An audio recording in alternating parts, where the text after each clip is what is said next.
Welcome to the voice pastry channel. आज मैं सुनाती हूँ आपको एक गरीब लड़के की कहानी। अगर आपको कहानी पसंद आए तो चैनल को सब्सक्राइब कीजिए, वीडियो को लाइक शेयर एंड कमेंट कीजिए।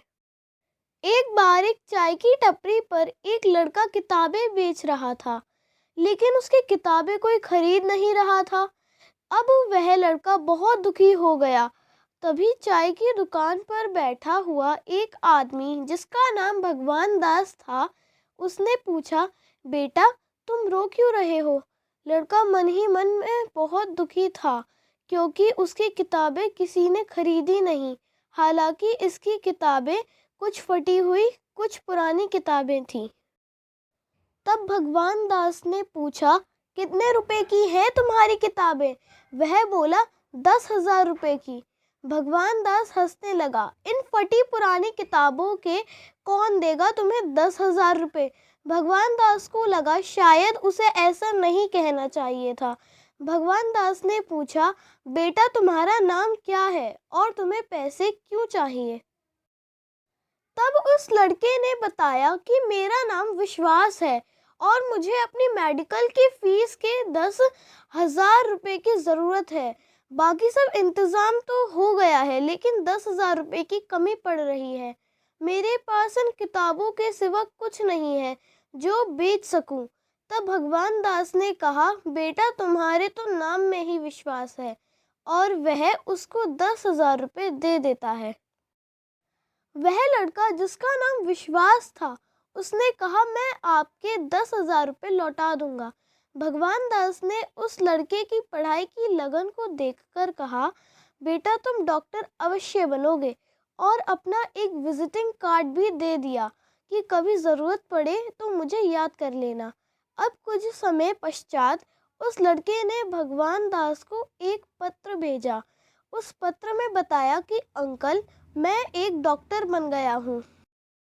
आज भगवान दास को लगा कि वाकई में उसने उसकी मदद करके बहुत अच्छा काम किया। भगवान दास के घर वालों को भी बहुत खुशी हुई। भगवान दास की एक बेटी थी जिसका नाम मीना था।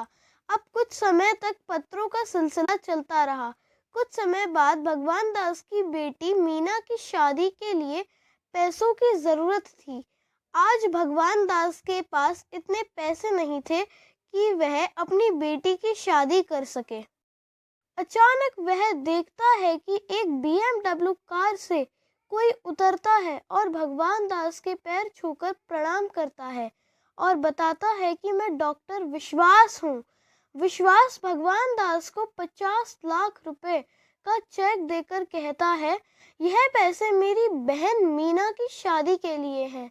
आज भगवान दास की आंखें नम हो जाती हैं और सोचता है, दूसरे की मदद करके आज भगवान ने भी उसकी मदद के लिए किसी को भेज दिया। मैं आशा करती हूँ ये कहानी आप सभी को बहुत ही पसंद आई होगी। कमेंट बॉक्स में ज़रूर बताइएगा ये कहानी आपको कैसी लगी।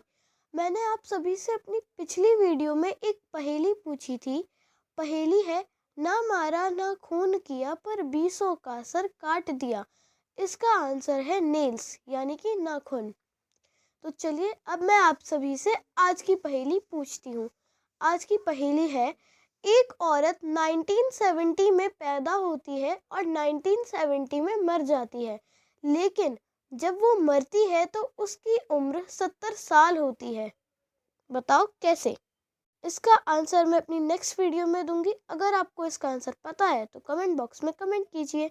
तब तक के लिए बाय बाय।